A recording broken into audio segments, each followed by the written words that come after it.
Hmm? Ah! Why would you people want to kill Saeed?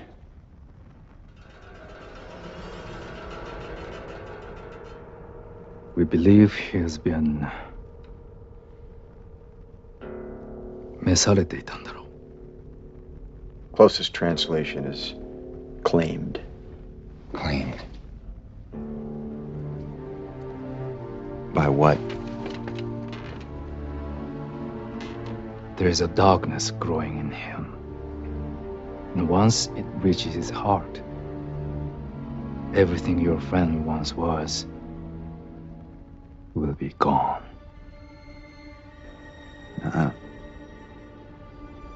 How can you be sure of that?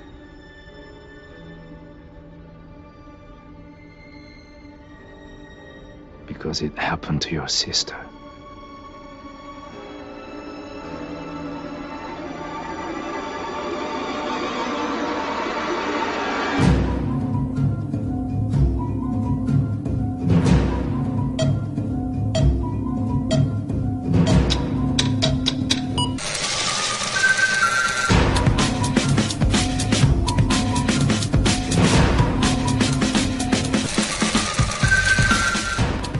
Welcome to another episode of the Revisited Podcast. I'm Ben. I'm Kristin, and this is Lost Revisited. Today we are covering season 6, episode 3. I've messed all of this up. What Kate does. I even have it written down in front of me, but I was too busy making fun of Ben in the camera to actually pay attention to what I was doing. Well, I mean, you have, look, we took a week break. So you're just trying to get back into it. And it's, like, we took a week break last week for good reason. Like, we gave you time. You were taking an exam for something that's very important to your future. So we were like, yep, like, listeners will understand if we tell them why. And if you don't understand and you're upset, apologies, but we don't care. It's I don't mean that. Like, God, we just lost listeners from that. It was important to you to study to this exam. So it's like, okay, this needs to be done. We'll handle it. Yep. And now we're back. And now we're I'm back. Screwing up our first line right off the bat. Yay. It's all right. Welcome to Dharma, everybody. And next episode, we will actually be recording incredibly early, as in, like, we are recording this on Sunday to post tomorrow, and then we are recording the next episode literally tomorrow. Mm-hmm. So Memorial Day Monday. Happy Memorial Day, by the way, everybody. Happy Memorial Day. Thank you to all of those families who have given their family members lives for our country. We appreciate you. Yeah. So if you're in the States and you celebrate, happy Memorial Day. But yeah, we're doing a very quick turnaround. So most likely we might not have feedback for the next episode. But the reason why we are recording early is because next weekend I will be heavily working Fan Expo Philadelphia, moderating 8 panels and doing a live in front of an audience episode of my Wilhelm podcast on the floor of the convention. That would be very exciting, but he's lying. He's going to play Zelda. He said, I can't drop my Zelda game for more than 10 hours. You're 10 minutes. You're only paying me how much? No, sorry. That's not worth putting down my Switch. How much Zelda time is that? How many rupees is rupees? That's what it is. That's what it is. That would have been so much better if I had remembered.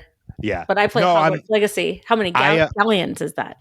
I'm very excited. I am really working Fan Expo Philadelphia the weekend of June 2nd, 3rd, and 4th. I have 8 panels that I'm going to be moderating, plus my live podcast. I'm incredibly excited because my lineup of people that I'm sharing the stage with is amazing. I'm on stage Samwise Gamgee. Yeah. I'm on That's stage. That's the best one. I'm on stage with Samwise, with Sean Astin. I'm on stage with Giancarlo Esposito from The Mandalorian and Breaking Bad. I'm on stage with the cast of Smallville, the cast of Arrow. It's going to be fun. He's going to have a very fun-filled weekend. I'm going to be busy. Busy. To say the least. But let's talk about Lost. Let's do that. As you mentioned, season 6, episode 3, What Kate Does. If you're not already familiar with the podcast, just a heads up warning, this is a spoiler-full podcast, so spoilers may happen over the course of the conversation. That said, we've said this before. This might be a relatively short episode. I think so. I mean, there's not really a lot to say here. I think it's more of I don't even know if it's a setup episode. It could be. But there's just a lot of like expository things that are happening. Like we're laying the grounds for what time zone we're really in. And I think that one of the things that we saw in the episode that kind of told us what time zone or time period that we're in is when they talk about Danielle Rousseau and they talk about that she's been dead for years. Yeah. And so that kind of puts us exactly where we should be in the timeline, which means that they're in the same timeline as Sun. They're in the same timeline as Frank Lapidus and not Locke and Ben and Richard. You know what? That's a really good point that I didn't really think about too, because up until this point, there really has been no confirmation as to where they are. Mm-hmm. We know that they arrived back to where the hatch was, so they know it was at some point after they had already gotten to the island. Mm-hmm. But they had been jumping around when they were jumping around before. They had already done that. Mm-hmm. They had technically kind of crossed paths back into previous timelines they were already on. So you're right. This is the first time that that they get confirmation that they're back to possibly the present day. Right. Which is good to know. Yeah. I mean, we as viewers know it, but this is the first time they realize it. Well, and, they've shown up at this very primitive temple-looking place that, they have powders and they're mixing them. And, they've got these kind of old-timey ways of setting up the perimeter that we saw last episode when they realized that Jacob was dead. And so who knows where they think they are or when they think they are. Because this is a location that feels very out of time. Right. Well, I mean, we have seen the flight attendant and the kids, but the kids are like really old. Or they look really old. Well, I mean, for them, it's been 3 years. 3 years. Right. So, I mean, that's definitely a good amount of time for them to grow up, especially kids. Right. Because they were maybe 5 to 7 when the plane crashed. They had bare feet and a teddy bear last time I saw them. Yeah, that's very true. Mm-hmm. But yeah, so I mean, this temple is something that really, the way it is, as you mentioned, it could really fit into any timeline that they're in, because it doesn't seem like it's changed at all. No, over the years. Yeah. Which, do you think that Doran has non-aging abilities? I thought I was struck with this thought today.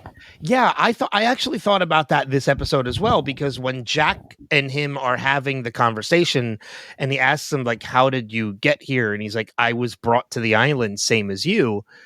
And Jack's like, well, what do you mean by that? Well, what do you think I mean? I legit sat there and I'm like, well, what does it mean? Because I really don't know. Am I the only one that was kind of like that?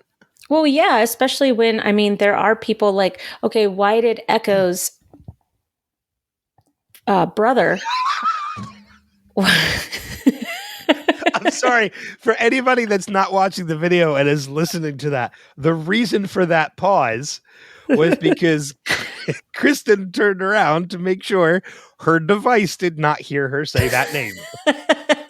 If you've been listening to us for all these years, it happened a lot in season 2. So I started laughing because I just watched her do it, trying to do it so nonchalantly and failing miserably. What was his brother's name, though? Yemi. Yemi. Okay, so when Yemi's plane came in, everybody died. The heroine stayed. There was no reason for that plane to be brought to the island. Well, I mean, yeah, because it made me question when he tells Jack, like, I was brought here. Like, okay, well, what do you mean by that? Because he doesn't explain it. Being brought here, we have found, has so many meanings. Like, Flight 815 was technically brought to the island in a sense. The Black Rock was brought to the island. About Dharma, Juliet. yeah, that's what I was about to mention. Like, But Dharma Juliet has brought people to the island. So how were you brought to this island? Like, just saying you were brought here like everyone else really is very vague. Yeah, but some people weren't brought. Some people willingly went. I guess that was my point. But he tells Jack, I was brought here. Because Jack willingly went the second time. True. Yeah. Right? Juliet the second time when they came back, it was, oh, yeah. Okay, yeah. Oh, I get what you're saying now. Yeah, so Juliet when you went. say right, so when you say I was brought to this island, what does that mean? I think your question is valid because there are it's exactly what you just said. There are so many different ways that people came to this island. Not everybody was brought. Like think about Saeed. Saeed was sent to the island. He was handcuffed and put on a plane that he didn't want to be in. I think in that sense, I think you're right. I think like Hurley, Jack, Kate, and Son went to the island. Mm-hmm. Oh, and Ben. And Ben. Saeed was brought to the island. Right, by Alana. Yes.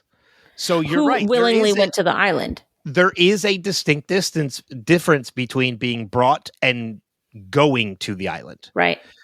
I think the first time they all crash on 815, they were being brought to the island. The second time, with the exception of Saeed, they went to the island. So for him to say, I was brought here like everybody else. Okay, so are you telling Jack you were brought here against your will? And if so, how? Right. And when? When is a when huge is the question. good? Yeah, when is the good answer? Because we know that Richard has been there for hundreds of years. Yeah, and this guy has that same weird quality about him that Richard does. Really mysterious. Seems to know a lot more than he's letting on.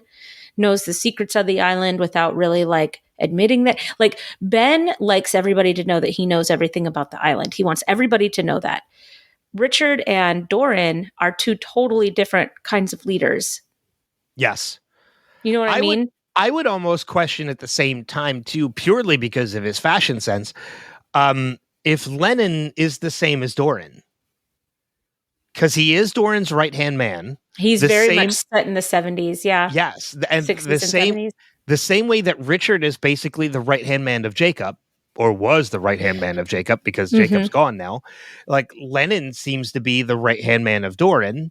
Mm-hmm. And Lennon has not changed since the 70s. Well, that's what we'd like to believe. I mean, some people just like to dress that way. Well, and they're also on an island living in a temple where there's no technology or any kind of they're really not in touch with the outside world. So he probably just doesn't know fashion. Like disco is dead, dude. Yeah, but he looks so good. I'm not saying he doesn't totally fit the vibe of what's happening on that. He definitely listens to Geronimo Jackson. Right? Yeah. That's his favorite. I'm sure he does. Yeah. But yeah, I'm definitely more curious about Doran at this point. Yeah, and I can't remember, and I'm kind of glad that I can't remember that whether or not we do get a backstory on him. Yeah, I'm the same way. I don't remember. Because I feel like he's such an intriguing character that I want a backstory on him. It doesn't necessarily need to take an entire episode of the last season of this show, but it does. I think we do need some kind of context to why we should care about him as a leader, to why we should trust him as a leader. Yeah. Yeah. I mean, because he's been very, up until this point, like he's been very, what's the word I'm looking for? He's Mysterious. basically, yeah, I guess mysterious is the best way to put it, because we're getting all these broken promises in like we promise like we're not going to hurt your friend, yet you're putting a hot poker to him, telling him he passed the test when he failed the test, which I don't even know if I'm purely convinced yet he has failed the test. Because that's something else I don't remember about. So we're kind of he's very mysterious in the sense that we don't know what he's doing, why he's doing it, but he's doing something. Right. Like it's incredibly vague, even just the way I'm describing it. But it's that way watching it too. But that's how any introduction of any new character usually is. When you really think about when they bring in a new character on the show, I mean, Ben was that way, Juliet was that way, Ethan was that way. They're doing something, but we don't know what exactly they're doing. Yes. Yeah, I agree with that completely. And Naomi. Naomi was like that. Danielle, you're right. Like every character that we meet at some point has this aura of mystery. Right. Anna Lucia. Oh, yeah. Yeah. Anna Lucia. And it's not, by the way, it's not Doran, it's Dogan. Oh, Dogan, duh. Yes. You know what? And I knew that. For all the people screaming at home. Oh, listening. Just relax. It's fine. It'll be fine. Yeah, it's that was Dogan. Towards Des mainly. It's that guy from Bullet Train. Yes. And another movie. Many movies. Many John movies. Wick 4. Okay, so you have seen it. I haven't seen it yet, but I know he's in it. Okay, all right. I still have to watch 3 before I watch 4. That's what you're doing tonight. I might just watch all 4 of them. Because I kind of want to watch 1 and 2 before. I know we're off track again, but so no, real quick, it's technically related because of the there actor. You go. Mm-hmm. I was over at a friend's house yesterday for a pre-Memorial Day barbecue. It wasn't even a barbecue. We were basically just hanging around a bonfire, just like fireside chat. It was great. On like a really nice weather day. And we started talking about like different franchises like the MCU and Fast and Furious and everything. And the idea of the conversation of John Wick came up. And we got a good laugh over the fact that as great as those movies are and as fast paced and action related that they are, it still cracks me up to this day that the whole franchise started because somebody killed his dog. Yeah. That's legitimately, if anybody, I remember seeing the first movie in theaters and somebody asking me, oh, how was it? What's it about? Somebody killed Keanu's dog. Yeah. Really? What else is it? That's pretty much it. Yeah. He kills his dog and he goes after him for that. And he goes after Theon Greyjoy for it. Yeah. And all hell breaks loose, and now there's 3 more movies. With a 5th now in production, which and I don't a TV know how show. I don't know. Well, the TV show is a spin-off. Right. There's actually a 5th John Wick movie, which I know how 4 ends, so I don't know how they're going to do a 5th. Oh, I do. Okay. Yeah. We'll talk about it once you've seen it. Yes. Possibly tonight. That's very easy. We'll talk. Watch it tonight as your homework, and tomorrow before we record, we'll talk about that. That's very easy. Okay. All right. We'll talk about it then. Or you'll be like, oh, I see it, Kristin. I'm not dumb. I might actually just end up watching it and be like, oh yeah, they could still totally do a 5th movie. Yeah. Don't worry about that. Okay. Anyway, back to Lost. Back to our previously recorded. So I will tell you that, and it's just because I don't know where we left off. Sawyer had the best line of all the seasons of Lost, period. I don't know why I said that. I don't know why it's my favorite line that he said that. He goes, he's an Iraqi torturer who kills children. He definitely deserves another go around. Okay. I'm glad you brought that line up. Because I meant to write that down because of that. Because this episode, and here's kind of why I don't have a lot of notes about this episode, because this is one of my big points with this episode. And when I say points, I mean like kind of like a point of contention. Yeah. The episode is technically a Kate flash sideways, and what Kate does is the title of it. I felt more of a connection to Sawyer this episode than I did with Kate the entire episode. Well, it was a Sawyer episode. I feel like it was. I do feel like it was more of a Sawyer episode than a Kate episode. But I don't think that they could have another Sawyer episode. I think that he's been on the forefront for the first 2 episodes because of Juliet dying. And so they needed to try maybe to have a Kate. What they needed to do is they needed to reintroduce Claire. And the only way to do that was to link Kate and Claire together in a flash sideways, so that when we saw her at the end of the episode, we got that link together about the fact that Claire was even an original survivor. And I think that with that intention, they did really, really well. It was nice to see Kate and Claire linked together through Aaron, even in a flash sideways. That to me kind of spoke that no matter which world we were going to get, that Kate was always going to be in Aaron's life, which makes me kind of happy because I think that Aaron really changed Kate for the better. And it also shows that it brings us back to the real reason why Kate is there on the island. Yes, because she went back to the island for Claire. That was because they've been playing. Right, because they've been playing a lot of Kate and Jack making eyes at each other a lot, and I have your back and blah blah blah blah, blah, who cares? So they needed to get back to Kate's real reason for being on the island. So for that purpose, I think that the flash sideways for Kate was necessary, but I agree with you that it was really a Sawyer episode. It really was, because excuse me, even from that line like you just mentioned about being an ex-Iraqi, it is a great line.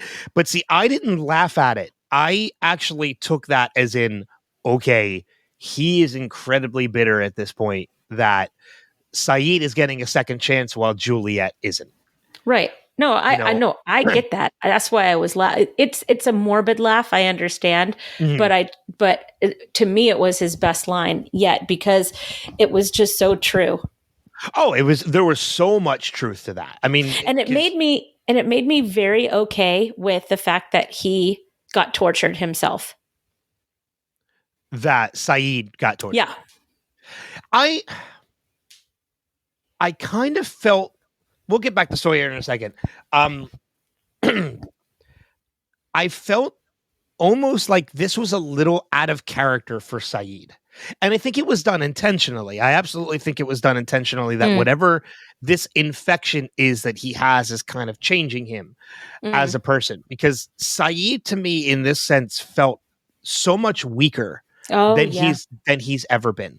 The screaming, the crying, the "why are you doing this to me?" Like, this is so not the Sayid that we know. Yeah, because he has been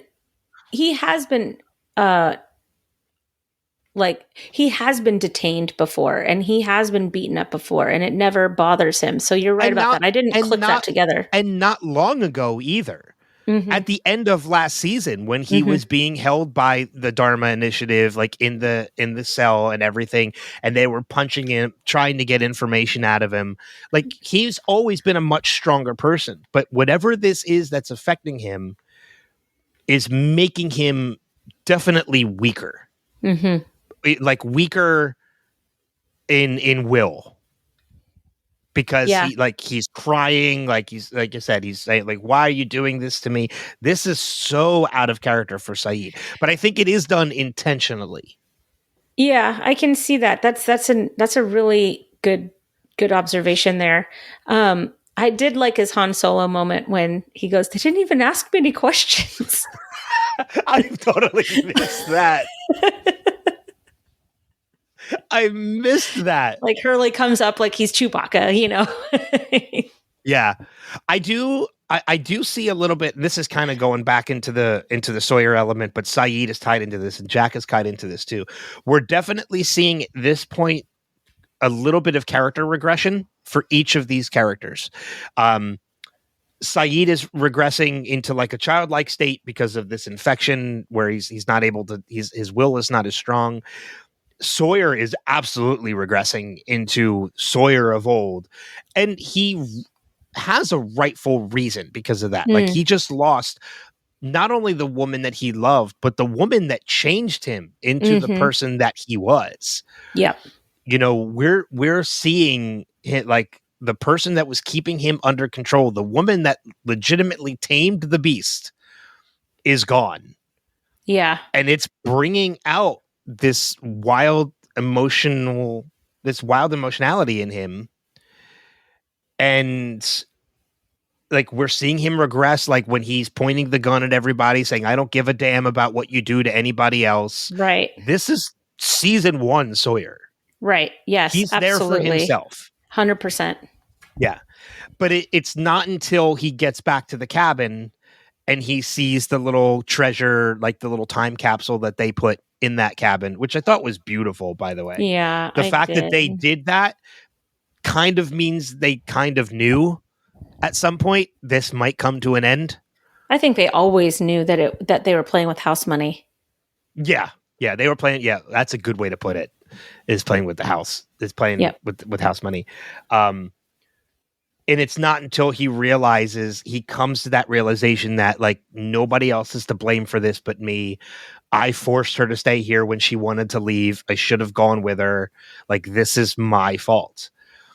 And we kind of see her influence kind of come back into him a little bit.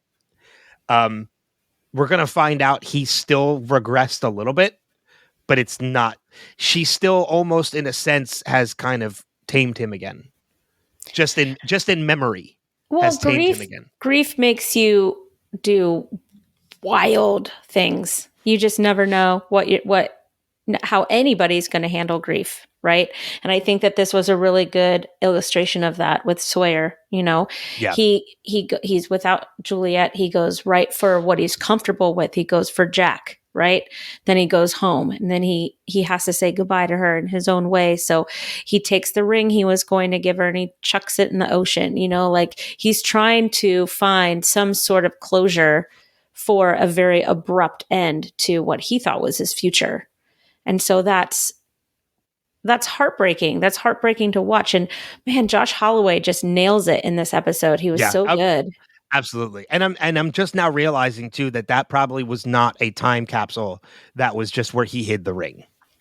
I don't know. It could have been a time capsule only because it was like nailed into the floor. Like, he was tearing the floor apart. Or maybe she was just really good at finding things he hid, so he literally had to hide it on the floor of the barracks. That seems extreme. I would just keep it in my pocket. I would like to see. I mean, and that is an awfully big box for just a ring. So that's what. And made he took me out a black sash of some sort. Well, I think the ring was in the sash. Oh, you think so? Yeah. But I think the ring was in the sash. So but again, it was a shoe box, which is an awfully big box just to hide a ring and a piece of cloth. Right. So I do think, even if it wasn't a time capsule that they hid together, which apparently I'm thinking more about it now, I don't think it was. I think this was literally Sawyer's time capsule. Like, this was him keeping memories. Maybe. Because this was something that he didn't want to ever lose. It's something he had never had. Yeah. So he was kind of keeping his own treasures about it, like making his own memories about it. Yeah. You know, there's been other similar things in movies. You know, we see people who, because I've been one of these people, like, the first time you ever go on a date to the movies, like, you save that ticket stub. You know, there are. I am so not that person.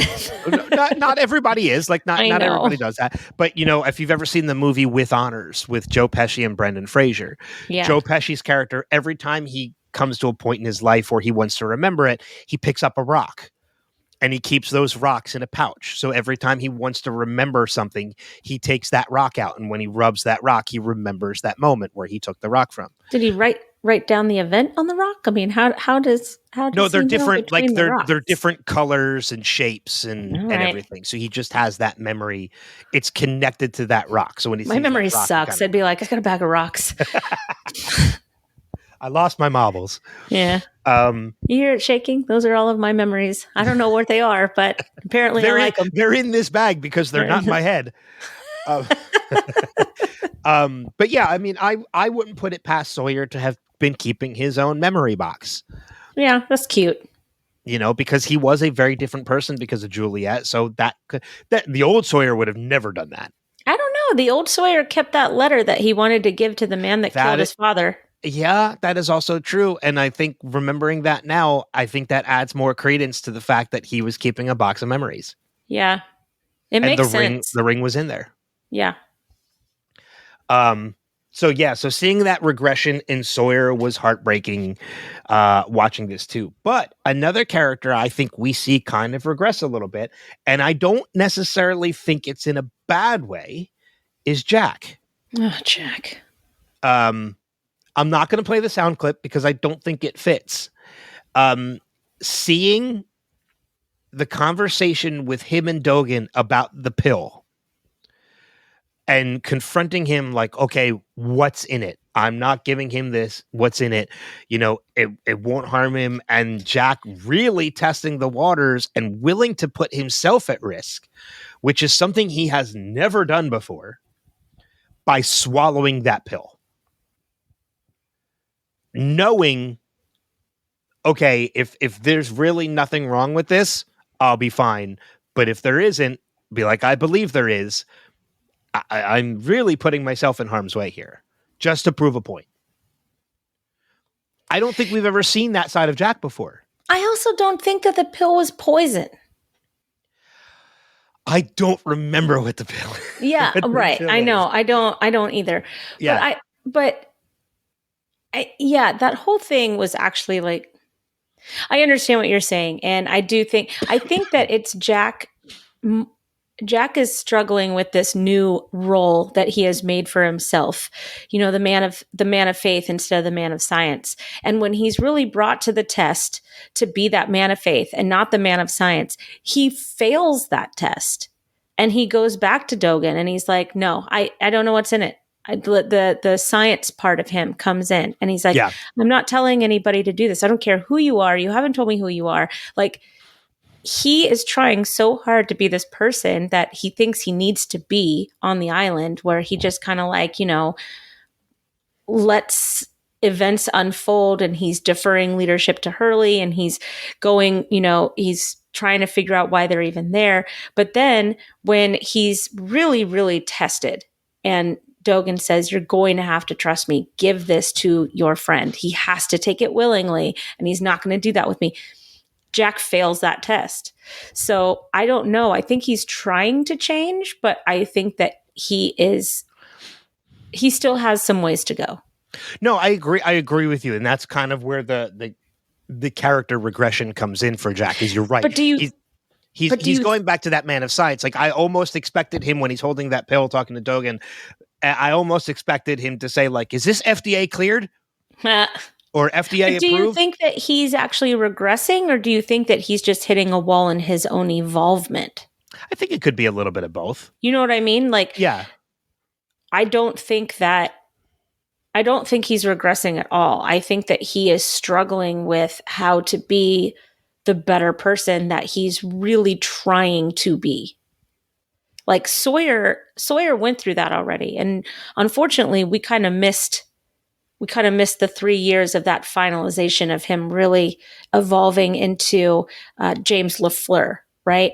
And with Jack, it seems that we're looking at those growing pains happening in real time. Well, I mean, I do see it from your point of view too. And even from that point, I can actually kind of see, like, Jack swallowing that pill was, in a sense, an act of faith. He had faith that Dogen would stop him. Oh, okay. That's fair. Yeah. I mean, it's an extreme act of faith. But when he took that pill, when he swallowed that pill, he had faith that Dogen would stop him from doing it. Mm-hmm. Because if he didn't, he was really risking harm to himself, if there actually is poison in that pill. I think you're right. Is the pill actually poison, or is it placebo effect? Or is it poison to the darkness? To the infection and to nothing else. Right.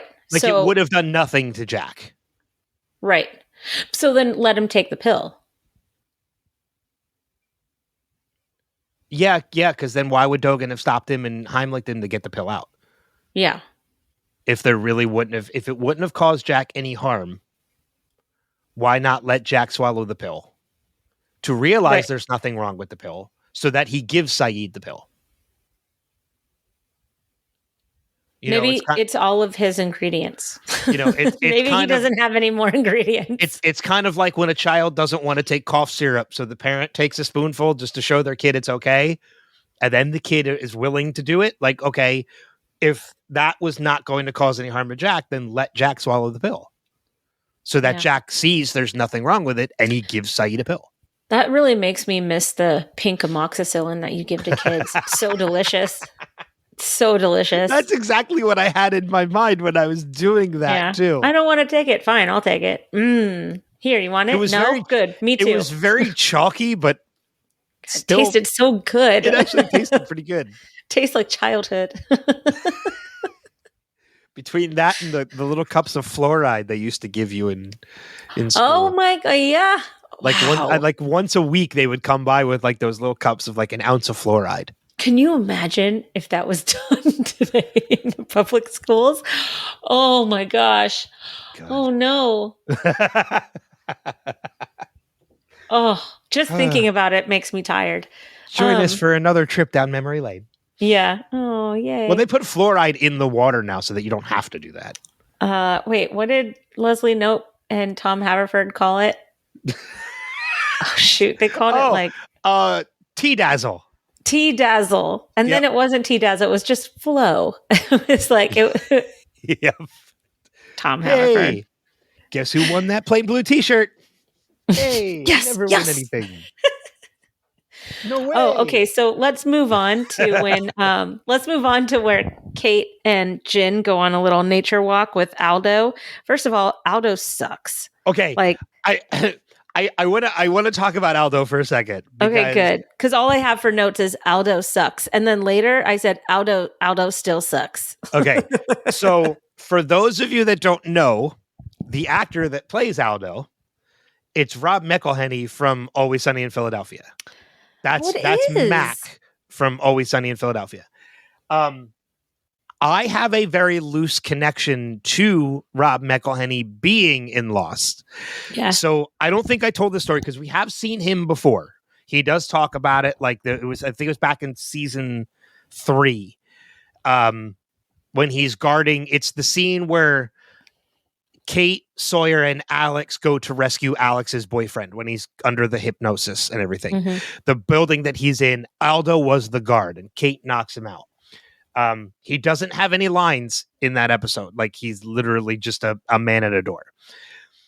So that episode, Rob McElhenney being in Lost, happened because of the morning show in Philadelphia that I used to work for. The one that used to do the weekly chats about Lost, where we had like the premiere parties and the finale parties. Yeah.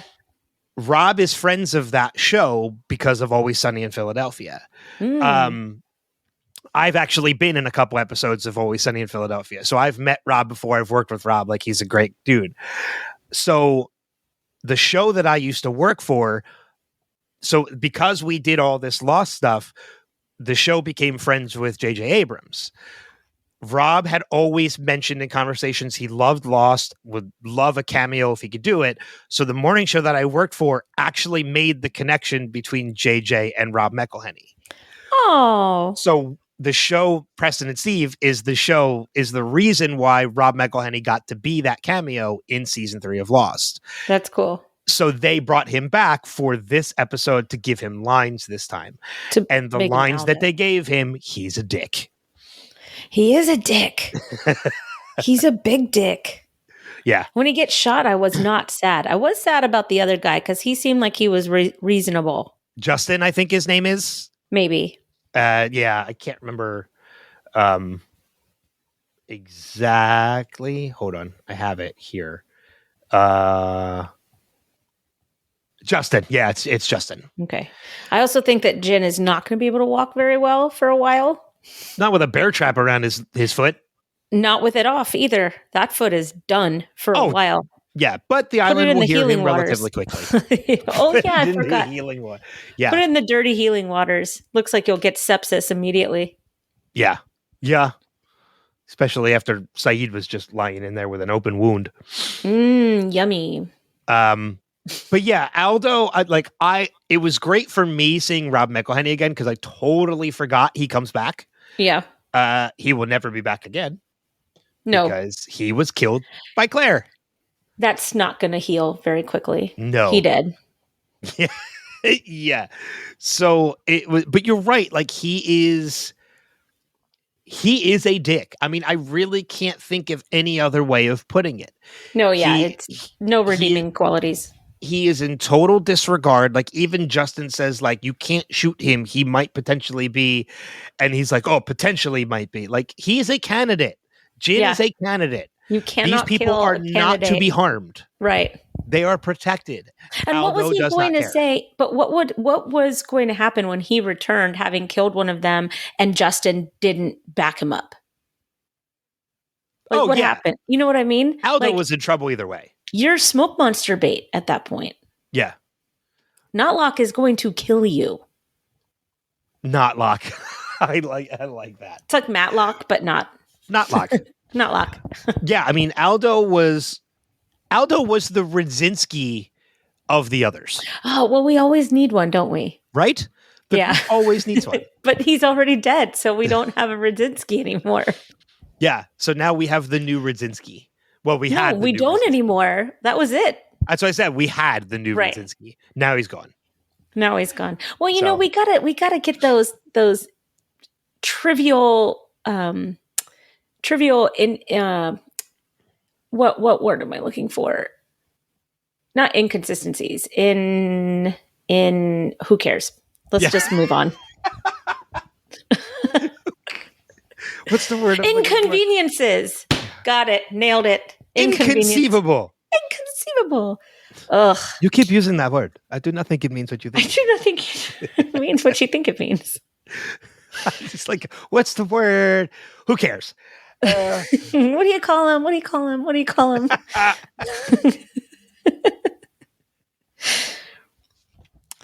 I would like to turn over to Claire for a moment. Sure. Can we do that? Yeah. So I just want us to all be on the same page here with Claire. Claire goes through a devastating plane crash, endures being kidnapped, tested on, and who knows what else, and doesn't go into labor for weeks on the island. But she gets one bad piece of news on the day of the crash, or on the day that the flight lands, and she goes into labor on the girl's doorstep. I did not think about that. Sure. That makes tons of sense.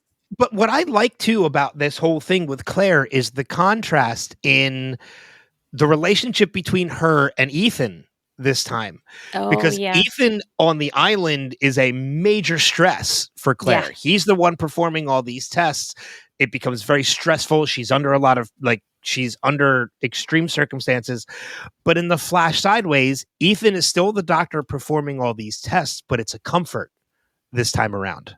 Yeah. There is definitely a huge difference of dynamic between these two circumstances. I even watching this episode, I was watching the opening of it and I was looking at all the names popping up and I saw William Opather and I'm like, how do I know that? Like, I know that name. I know it's somebody I know. And then when we see Ethan, I'm like, oh, that's William Opather. I forgot. Yeah. But yeah, there's definitely a huge contrast between Ethan being performing these tests and stressing her out and causing her mental harm to this time around performing these tests and being a mental comfort. And he's saying, I don't want to stick you with needles if I don't have to. And you're like, that's hilarious. Yeah. This is not the Ethan we know. Who are you, Dr. Goodspeed? Because I don't know you. Yeah. But I mean, it was great seeing, and we're going to get more of that, like seeing all these characters that we've seen before pop back up, but in different ways and elements. I kind of really enjoyed the fact of seeing Ethan this time around, knowing like, okay, he's going to become a doctor. He's incredibly successful. Like he's a decent guy. Well, he was still a doctor, wasn't he? Yes. Yeah, yes. he was still a doctor on the island. Yes, but he was kind of like, he was a doctor on the island, but he was also under influence. Oh, like okay. Now free of influence, he's got a great bedside manner. Like he's actually a good person. Yeah, if I didn't know him from the island, I would have been like, "Oh, she's safe. She's in good hands." But because he's Ethan, and we're just like, "No." I mean, you look nice, but no. Well, I think that's kind of the point of that too, is that like when Ethan walks in as her doctor, it's meant to give you a little bit of a shock value. Be like, "Oh no, like it's Ethan," and then you hear everything, and it's like, well, like there's your baby. He's fine. He's going to be a handful. Like he has a very great bedside manner. Called her mom. Yep. Like this is a totally different Ethan, and it kind of sets you at ease a little bit. Right. Yeah. Yeah, that's true. That's true. I also think that the cops that came in and questioned Claire, they're like, okay, that's cool. And they left. And I'm like, I'm seriously going, you're looking for a fugitive. And she's probably the last person to have seen this fugitive. And you're like, cool, man. Peace. We're out. Yeah. I was waiting for that too. Like even in detective shows that you watch, the last action is always, well, here's my card. If you can think of anything that might be important, give us a call. Yeah. These detectives are like, it's not important. See ya. Yeah. Like, and what? They really missed an opportunity to get Michelle Rodriguez back. Or not even Michelle Rodriguez and Michael Cutlitz were not detectives.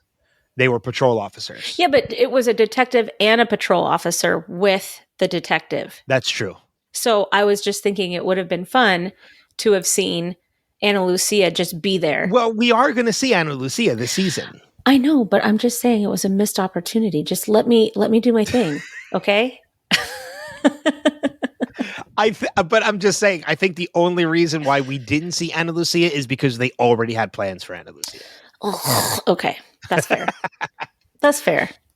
I think there were plans already in effect for Ana Lucia's character to return, so to put her in a role there would kind of be. I just like it when I see Michelle Rodriguez in anything. Why are you not watching the Fast and Furious movies? Before I said it, I knew that was going to be what you said in return. But I just want to say that she was killed in one of them, and then I didn't know that they brought her back until like 4 movies later or something. She was killed in 4 and back in 6. Yeah, okay, that's what I'm saying. Killed. In quotations. Kind of like Saeed. Yeah. Killed. Yeah. Where she wasn't or like killed. Locke, like not Locke.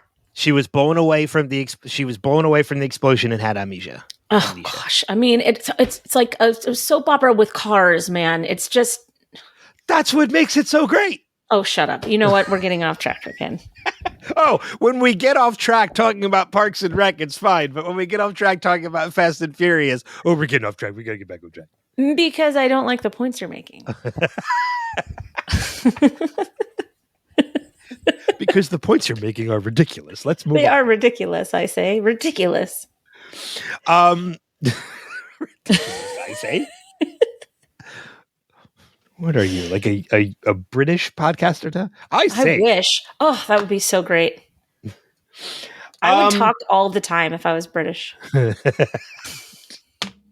I don't think British people are turned on by their own accents.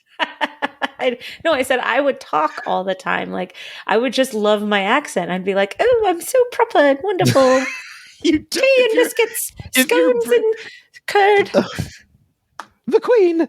Raspberries. Apologies to anyone in the UK who might be listening to this podcast. Excuse me, that was flawless.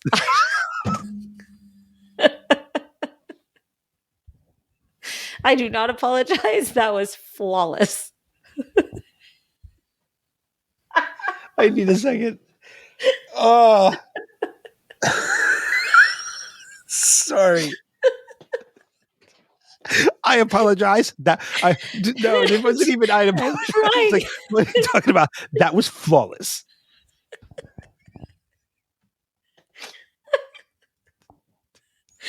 Bullshit. was. Sorry. I could do that too. Bullshit. Perfect. Oh God. Okay. All right. Let's go find a fucking windmill. I got it. So you know what? We might as well just mention this now. No, let's not. Let's okay. just keep going. All right.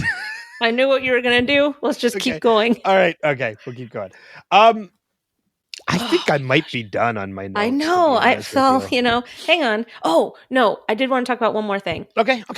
The darkness that they talk about and how it was claimed on Claire. So the temple people know that Claire is Jack's sister, which I thought was really interesting. Yeah, I didn't even think about that until now that you mentioned that you're right. Dogen knows that Claire is Jack's sister. That's crazy information to know. Yeah. How does he know that? Yeah, that's a really good point. I didn't even think about that till now. Mm-hmm. Like, how does he know that? I don't know. I mean, does he know Richard really well? Are him and Richard friends? I mean, he knows that they're candidates, so he knows more about these people than he leads on. So maybe that's just part of the knowledge of knowing the candidates, is that some of these candidates are related. Okay. I mean, maybe, but that's information that not even Claire and Jack know or knew on the island. Like, Jack knows now. Jack didn't know it until after he got off the island. But that's what I'm saying. Like, Jack knows it now, but he didn't know it on the island before. Claire didn't know it on the island before. Maybe Dogen has a direct connection to Jacob, or had a direct connection to Jacob. Then he should have known that Jacob died. Well, right? It's not a telepathic connection. Well, I mean, there had to have been some kind of contingencies in place if Jacob were to die. To get the word out. You would think so, especially if Jacob maybe even had the slightest inclination that he would die at some point. So you is would think that Jacob would set up contingencies? So is that arrogance on Jacob's part, or is it a miscalculation? I could believe it being arrogance on Jacob's part. I think Jacob was far from perfect. Well, yeah. But arrogant? I don't think he was arrogant. I don't know. I don't think he had intentional arrogance. I think there's I want to say it might be more ignorance than arrogance. In thinking that, like, even in the situation where he died, if he did not know at that point that he was going to die in that moment, he was a little ignorant, thinking that he couldn't die. Being in the situation with him, the Man in Black, and Ben all in that situation, yes, he knows that the Man in Black cannot kill him, but he's kind of ignorant to the fact that Ben can't. And that's what cost him his life. Well, what cost him his life was the fact that he ignored Ben. He took Ben for granted. That too. Or maybe he always knew that was going to happen. Who knows? We talked about that last episode of the podcast, right. Is that, did Jacob know that he was going to die in that moment? Right. It's still a mystery at this point, I think. I don't think anything has been resolved or put in a clear term whether or not Jacob knew he was going to die. I think it actually can be argued either way. It was either he was either caught off guard or he knew in that moment and just didn't fight it. Well, he didn't fight. That was the biggest thing. That Ben is what Ben said, is like he didn't fight it at all. So, I mean, it's probably just. Well, that's what I mean. It could be argued that he knew in that moment he was going to die, which is why he didn't fight it, or it could be argued that he was ignorant and didn't think about the fact that he could die in that moment and just kind of blew it off as if he was safe. Okay, that's fair. And he didn't fight it because he didn't think it could happen. That's fair. So I think so. Like I said, I wouldn't put Jacob as arrogant, but ignorant. Yeah, I could see that. Okay, that's fair. I'm excited to find out again what this darkness was. I mean, I know that Claire was different, and I know that she's like really hardened, and she's definitely not the Claire that we once knew. And I'm excited to kind of like get into that a little bit. But at the same time, I didn't know that it was like a darkness that had overtaken her, much like what we're maybe about to see in Saeed. I don't know. And maybe they're able to get it out of Claire. Who knows? I don't know. Well, here is my question that Claire brings up. And I'll pose this to you because I want to know your thoughts on this. Uh-oh. We have seen over the course that certain people have been the man in black taking the form of them, and the other ones have kind of been Jacob's influence. Where did we fall on Christian Shepherd? I don't remember. Was Christian Shepherd the man in black, or was Christian Shepherd Jacob? Well, I always used to think that Christian Shepherd was Jacob, but I think that maybe he was the man in black. I would think he would have to be. So Christian Shepherd being the man in black would either. So if Christian Shepherd is the man in black, then yes, this is a darkness that is in Claire because we have seen Claire with Christian Shepherd. Right. There's that moment in the cabin where they are together before Claire disappears for a season and a half. There's that moment where they are together in the cabin. Right. And she didn't want to leave because she was totally fine. And she didn't want to leave. It means that the man in black claimed Claire at that point with this darkness infection. So that puts credence to Christian Shepherd is the man in black. If the man in black, or if Christian Shepherd was Jacob, then this darkness, they don't understand it because it means it's not actually evil.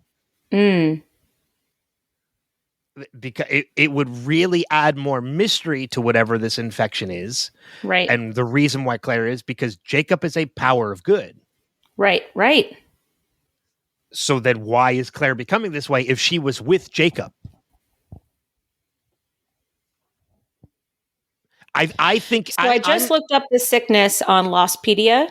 Okay. And it says that the man in black infected certain residents on the island with a sickness that altered their personality. By claiming them in this manner, he recruited them as followers. The sickness manifested as a severe mental change on the part of the afflicted. In 1998, one apparent sufferer, Robert, suddenly and uncharacteristically attempted to kill his pregnant fiancée, Danielle Rousseau. Robert, sorry. Yeah. Seconds after professing his love for her. Claire, post-infection, became a mentally unstable, paranoid murderer and cradled a boar's skull to replace her baby.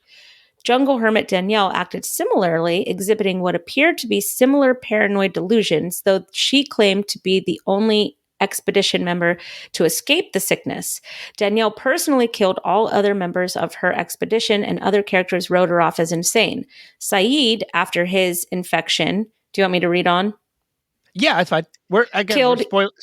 Killed even more readily than usual, and he said he could no longer feel emotions.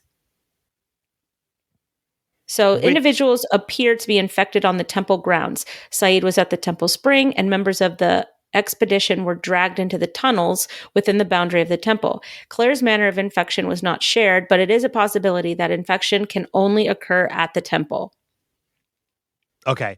And I'm actually I'm doing a little research as I'm listening to you to confirmation.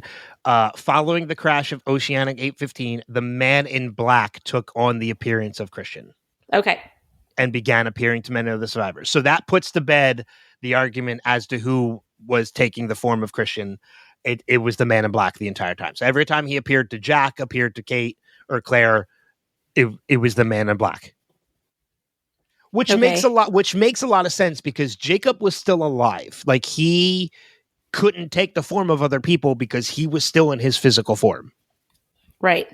The man in black, however, has been like as we'll find out later this season, was actually killed. Mm-hmm. And this is all post-death stuff for the man in black. Right. So the cure, according to Dogan, infection is irreversible. Rather than trying to cure Saeed, he tried to get Jack to kill him with a poisonous pill, so it was poison. Saeed and Claire, however, both rebelled against the evil within them. And that says that the episodes that deal with this subject is what Kate does, the candidate, and then the end. The candidate is. Oh no, I think it's the end. Okay, I don't want to go any further. Yeah. So anyways, I just wanted to look that up real quick because we were asking so many questions and I feel like we needed a little bit of clarification there. Because the difference between Sayid and Claire being infected is towards the end of this season, Kate never, or not Claire, or not Kate, Claire. Claire never really comes to the realization that she's infected or that there's anything wrong with her. Sayid does. Mm-hmm. Sayid is very aware by the end that there is something wrong with him. Well, Sayid's probably the most self-aware of the entire cast. Or the entire, all of the characters. Yes. He is the most self-aware out of all of them. Yeah. Yeah, I agree with that. Yeah, because by the end, he is very much aware that there is something wrong. Mm-hmm. I don't think Claire ever comes to that conclusion. Because it's still a fight to get her to leave the island in the end. You know, I don't know what that laugh is for, but because she's so impossible in this season because I just remember her being impossible in this season. You know what's interesting too is that like when this show first started, I had the biggest crush on Claire. Yeah. Like she's absolutely adorable. The Australian accent just God, that gets me every time. So like I had the biggest crush on Claire, which led me to having the crush on Emily DeRavin because she's a great actress. Mm-hmm. And this season kind of takes away from it a little bit because she's impossible. You're right. She is impossible. She's incredibly pig-headed. She's infected by this evil, this darkness, whatever it is. Now, Once Upon a Time kind of brought that crush back. Well, because she's wonderful. She's Belle. She's Belle. I mean, come on. So, but yeah, like I just remember this season kind of taking away a little bit of that interest because of just the way they wrote the character. Yeah. For this season. Mm-hmm. I mean, she did a good job. Yes, she did a very good job doing the character the way that she was supposed to do it. Well, yeah, she performed it exactly the way it was written. It makes me realize too, I don't think we've seen Emily DeRavin really do much lately. No, she hasn't. I don't think that she appeared at all in the last season. No, I mean even since then, like she was Belle. She was Belle in Once Upon a Time, which ran for she did 100 and some odd episodes of that. She did a movie in 2019, and then she was in 2 episodes of a show in 2022, and that's it. Maybe she made her money, and now she's living a settled, happy, wonderful life. Yeah, maybe. I wish that for most people in Hollywood. Make your money and then just go and live a very quiet existence on a farm or a piece of land. Go ride a tractor. Yeah, but there are some actors that kind of just love the trade and will do it until they're forced to stop or they die. Anthony Hopkins was the first person that came to my mind when you said that. That's sad. He didn't die. No, I'm saying, but he's like really old, but he's still making like really quality films. Oh God, Anthony Hopkins, Michael Caine, Morgan Freeman, who I think is never going to die. I don't want to think about it. Do you know I found out something. Are we done discussing the episode? I really think we are. Okay, because I think we are too. I don't have much anything else, but I found out something very interesting about somebody that I know. So a couple months ago, I had a gentleman on my Wilhelm podcast that named Josh Robert Thompson, who is a comedian and does a lot of impressions. And if you've ever watched the Late Late Show with Craig Ferguson, he was the voice of Jeff Peterson, the robot skeleton. I've been a fan of Josh's for a while, and he does a killer Like, I mean, spot on Morgan Freeman impression. Really? Like, he actually did a promo for my podcast as Morgan Freeman. When we're done recording, I'll play it for you. Okay. But I learned recently that Morgan Freeman was so impressed with Josh's impression that anytime Morgan Freeman films a movie and he has to go back into the studio to do ADR, which is where, for anybody that doesn't know, it's where you re-record the audio of certain lines because there might have been too much background noise or something. So they go behind a microphone and they record it. Morgan Freeman does not do his own ADR. Josh does Morgan's ADR for him. That's a great impression. If that's a nice little piece of trivia. Yeah. Kelly Clarkson actually has on her show, every once in a while, the voice of God will speak, and the voice of God is Morgan Freeman. and it's Josh. It's Josh doing the Morgan Freeman as the voice of God. Which means that Morgan Freeman can technically live forever in our hearts and ears. Yes. So I love Morgan Freeman so much. When we're done, I'll play that promo for you. Yeah, please do. So you can hear it. And you'll hear. Can he do my answering machine? Answering machine. Can he do my voicemail? Who has an answering machine? What year is it? 2006. You know, we watched 2 episodes of Yellow Jackets last night, so I'm pretty sure I'm in the 90s anyways, I guess. I have not watched any of season 2 of that show. Yeah, we watched 2 episodes last night. I think we still have like 3 more to go. But yeah, so finished with the topic of discussion for the episode. Again, it was a little bit shorter of a discussion, although we got more out of it than I thought we were going to get. Do we have Steve TV? We have live Steving. So we do have a element of feedback from our friend Steve. Yay! So we encourage you guys to leave us feedback. Easiest way to do that, just go to our website, revisitedpod.com. And there you'll find where you can follow, subscribe, listen, watch, and leave feedback. But here we go. Let's play our feedback from Steve. Hello, Kristin and Ben. This is Steve. And for the record, I just want to state, I love you both. And I listen to every moment of the podcast. All right, on to what Kate does. I was almost going to complain about the trauma of watching Juliet die again. But okay, they went past it pretty quick. On the previously on, I mean. Wouldn't that be tough on your feet, walking around barefoot in this temple? Oh, I forgot. Yes. This turns Sawyer bitter, doesn't it? He just talked about Saeed like, oh.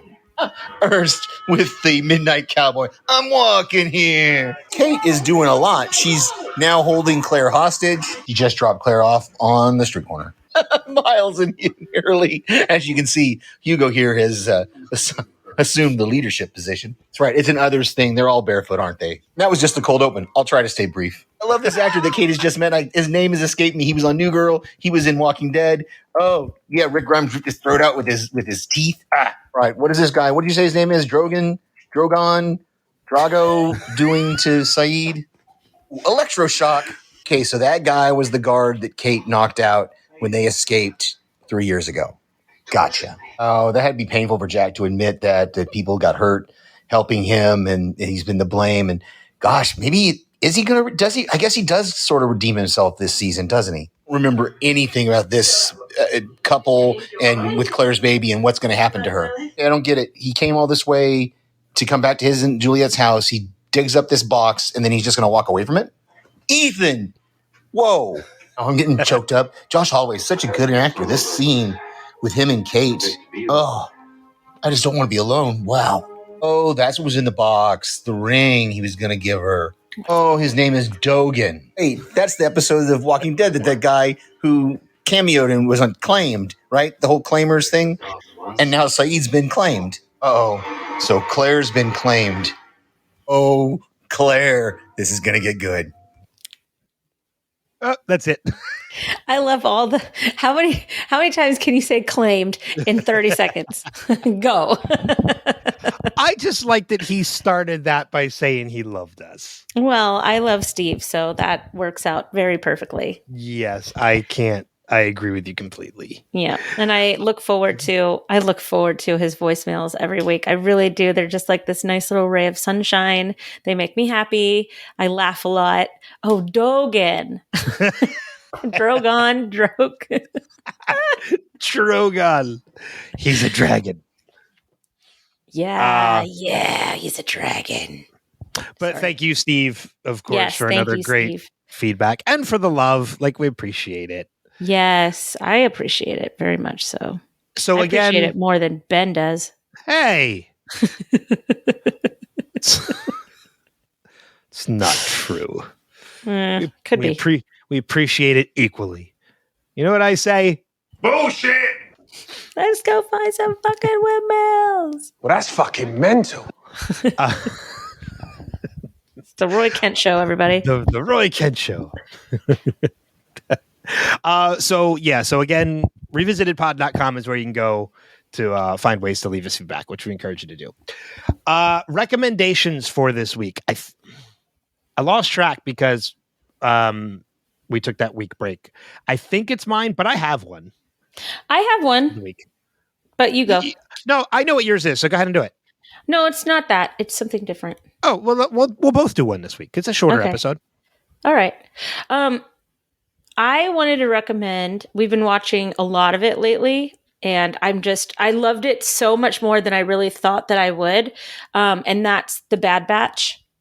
It's a great show. So good. It's so good. And I'm so happy that it's still going and that we discovered it early enough. The story is really great. The characters are fantastic. It's a really good family show. We watch it every single night as a family. So it's really fun. And it's almost over for us. And I'm very sad because new episodes aren't coming until 2024, which makes me very sad. But Ahsoka is coming up, so that's okay. Ahsoka's coming up, I think, relatively soon. August. Yeah. So it's I'm excited because like with everything that's happening in the world of Star Wars has been great. Like all these new things. It's unfortunate. With the exception of the Book of Boba Fett. It had its moments. When Mando they were came usually into it. ones where Mando came in. Yeah. It's rather unfortunate that actually one of the actors that's in Ahsoka just recently passed away. Ray Stevenson passed away. So whoever his character is, unfortunately, we're not going to see him for a second season because I still don't know who he played. But he's been in a ton of stuff, and it was unfortunate to see that. And he was relatively young. I think he was 56. So I don't know. The stress of today's world, I think, is putting us all in early graves. But I am very excited because next week, one of the people that I will be sharing the stage with is Giancarlo Esposito, who, if you're familiar with Mandalorian and such, is Moff Gideon.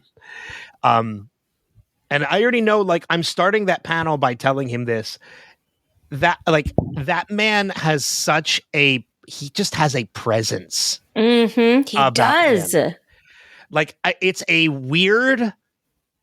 it's a conflicting presence because it's intriguing where you want to know more about him, but it's also very intimidating. But like the way that he carries himself, at least like in Breaking Bad, he looks like he is a salesman at Verizon Wireless, right? But then he just starts talking and you're like, oh yeah, you're scary as shit. Cool. All right. He's one of those characters where like if you went to that chicken place in Breaking Bad and you asked for it, can I speak to the manager? You see him approach and you're like, oh, I got this. And then the moment he starts talking, you're like, this might have been a mistake. This was an egregious error. I need to go. Yes. I'm sorry. I'll pay you more. I gotta go. Yeah. So I'll take 2 of everything. I'm very much looking forward to sharing the stage with him because I think it's just going to be. I mean, but I've also heard he is incredibly nice. He is incredibly engaging. So I'm not nervous at all. I'm just really excited, anxious, excited. You should be. Oh, he's so great. He's so great. That'll be so good. Yeah. I wish I was going to see it. Well, you might, because I think they usually record them. So. Oh, perfect. Okay. It might take some time for me to get, because he's a main stage panel and they record main stage panels. So. Got it. It might take some time for them to send it to me, but I'll have it. My recommendation for this week. So this is loosely based on another podcast. I don't recommend other podcasts often, but I do listen to a lot of them. So one of my favorite podcasts is called Smartless. Oh, yeah. It is a podcast with Jason Bateman, Will Arnett, and Sean Hayes. And the podcast itself is hysterical. It is 3 guys. One of them invites the guest. The other 2 have no idea who the guest is. And what comes out of it is just really great, engaging conversations because there's no prep. Everything is off the cuff. I love no prep. Our podcast has gotten better with the less amount of prep that we do. Less notes that we take. Yeah. I fully believe that if you trust the person that you're podcasting with and you have a really good rapport with them, you don't need anything. I agree completely. Because Ben is one of my besties, y'all. But so at one point, they took Smartless on the road and they did a tour. It was only like 6 cities. None of them were Philadelphia, which I was a bummer. And unfortunately, I didn't discover the podcast until this tour was already done. So hopefully they do another one. HBO filmed the tour. Oh, fun. So there is a 6-part series that dropped on Max. Literally the day HBO Max became Max, they dropped it on Max. It is a 6-part series. They're about 45 minutes each, and each of them is the city that they went to. I watched the first 2 episodes last night. I already knew I was going to enjoy it because I love the podcast. Let me tell you, there's actually not a lot of podcasts in the episode because they want you to listen to the podcast. So if like an hour-long podcast, there's maybe 5-10 minutes of the podcast in the episode. It's all them getting to the cities, preparing for it, interacting with each other in the hotels and going out to eat, and actually learning how to do a live show because they've never done this before. So like the first episode is them doing Washington, D.C. So you get to see them do like a scooter tour of D.C. and visit the monuments. And then they do the podcast, and then you hear them talk about how it went, what we should do the next city that we go to.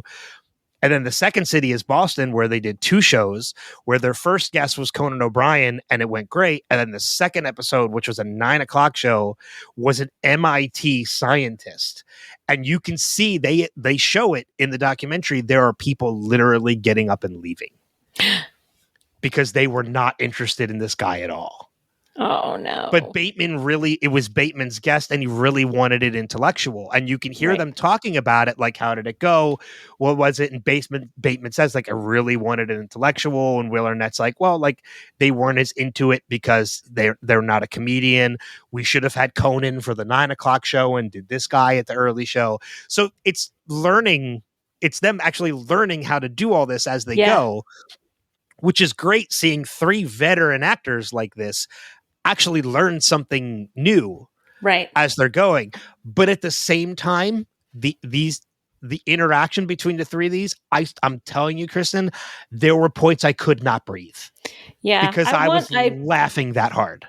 That's one of the podcasts that, I've always wanted to get started, but I just, it was kind of like, what was it? Armchair Expert. I got super into Armchair Expert for a really long time. And I just know that I'll go like to the bad place and I'll just what do you call it? Binge all of their content. So maybe the TV show will be good. Watch that. I think because I love Jason Bateman anyways. I'm telling you, the interaction between the 3 of them it's hysterical because you can tell they've been friends for a very long time. Yeah. And there's so many things that are so nonchalant. And you could tell this was in the height of post-COVID because everybody in the audience is wearing masks. Everywhere they go in the hotel, they're wearing masks and everything. There's one moment where it was in the second episode where it was the beginning of the episode. They were getting ready to go to the gym together. And as they're walking into the gym area, Will Arnett says, "Where's the men's locker room?" And they point him down a hallway. And then Bateman and Sean Hayes are like, well, where's the gym? And they point him down another hallway. And they're like, well, why is Will going to the locker room? And Bateman's like, well, why do you think? It's to take a shit. So like they get to the doorway of the gym and the door doesn't open because you need your room card to open it. Yeah. So it's Bateman, Sean Hayes, and I think it was Bateman's wife, actually. They're using their room card and the door will not open. It's so for like 2 minutes, it's them just trying to get the door open until you see Will Arnett just walk on the other side of the door, walk past on the other side of the door. It's so quick, but it's so damn funny. Like I will probably be watching more episodes of that as I'm editing this. That's awesome. So that's awesome. It's called Smartless on the Road. It's 6 episodes, 45-minute long episodes. It's on HBO or Max now. I wish that Will Arnett would have Jason Bateman or Sean Hayes on Lego Masters, because I love Lego Masters. So Will Arnett is perfect as the Lego Master guy. He is. So I don't know if you've ever seen his show on Netflix called Murderville. No. Okay. There's too many shows, Ben. I know. Will Arnett, but I think you'd like this one. Will Arnett does a show on Netflix called Murderville. I think it was only like 6 episodes. And the premise of the show is that he is a detective trying to solve a murder every episode. Everybody in the show is an actor except the guest who comes on to help him solve the murder. And he has had like Sharon Stone. What's her name from Schitt's Creek? The daughter from Schitt's Creek. Alexis. Yeah, but I forget the actress's name. She's been Alexis. On it. Alexis Rose. And it's hysterical because it's scripted. I think I've for heard everybody of but this. So they did a Christmas episode this past year where Bateman was the guest that came on. So Bateman was the guy that didn't know what was happening. He didn't know the dialogue. And Maya Rudolph was also one of the guests. And the whole thing was, Who's called gold. Called Murderville, Who Killed Santa Claus? Because it's about somebody murders Santa with a sharpened candy cane. Why not? Sure. So okay. At one point in the episode, while Santa's lying on the ground, Bateman's looking for clues, and he pulls the beard down, and Santa is Sean Hayes. So you can hear it audibly the moment he pulls the beard down. Jason Bateman's like, Jesus, you pulled Sean Hayes into this? And the whole time he's like looking for clues, like patting Santa down. Sean Hayes can't keep it together. He's cracking up. He's supposed to be dead, but he is cracking up the whole time. It's so damn funny. Oh, I love Joy. Joy. All right. I'm going to watch it now. Yeah. Smartless on the Road. If you're interested in the podcast or even just want to laugh at like these 3 guys together, I can't recommend it enough. All right. I'm going to watch it. I'm going to continue watching it today. So, any final notes before we wrap this up? We chose our next show. We did. Should we reveal it, or should we just kind of wait until we get closer? Let's wait. We'll wait a couple weeks until we get closer. Well, it is chosen and it is firm. It is chosen and is firm as of today. As of today. It literally just came up today and we're like, yeah, that's what we're doing. And it was like 1,000%. Like, yeah. There's no other choice. At the moment we mentioned it, we're like, yeah, we got to do this. Yeah. Because I know that there are other people who have wanted the podcast on this. Well, okay. And that's all we're going to say. Ben. Sorry. I wasn't going to mention the show. We are shifting gears a little bit. Which, will be nice. Yeah, it'll be fun. We're going to cover reality television, Big Brother, all 30 seasons. Real Housewives of Miami. Oh, God, kill me now. Yeah. Let's cover Survivor. All 21 seasons. No, 42 seasons. I watched the second season and the second season only. It was real good. And I felt completed. Like, I don't need to watch anymore. I've watched all 42 seasons. Of course you have. I've auditioned for the show 3 times. I made it to the top 100 the 3rd time I auditioned. We'll audition again. I was told by CBS to audition again. They told me I was an alternate. Do the Amazing Race. Ooh, that would be fun. I've always wanted to do the Amazing Race. I would do the Amazing Race with you. Oh, we'd have such a good time. We would actively hate each other half the time, but we'd be laughing the whole time, so it would be fine. They might have to get clearance on some of the references. You're probably the only friend that I could probably get through it without losing a friendship. like I said, they might have to either like cut our conversations or get permissions to use references that we'll use constantly. We'll get no airtime or all the airtime. Jesus, this season is costing us a fortune in Friends residuals. Well, then Parks have and Rec NBC residuals. do it. Oh, Parks and Rec, I love you so much. All right, I'm done. Yeah. Let's get out of here. Ben and Kristin do The Amazing Race. We got to try it now. Yeah. Do they still do that show? Oh yeah. Okay. Yeah, it's still on. Now we got to try it. Now we really got to try it. That'd be fun. Thank you as always for listening, for watching, for however it is you you digest our podcast. But just thank you for being a part of the family. Again, it's been fun. Next episode is The Substitute. That's it. And it is a John Locke. Not Locke. No, it is a not. No, it's John Locke. Locke/not Locke? It's Locke sideways. But also not Locke. And also not Locke. Yes. That's what I'm saying. It is a Locke, not Locke episode. You can stay and not stay. But again, thank you. Next episode, The Substitute. But until then, we'll see you guys further on down the rabbit hole. Take care. Bye.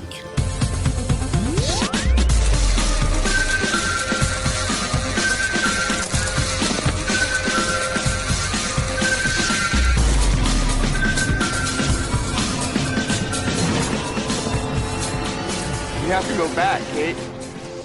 We have to go back!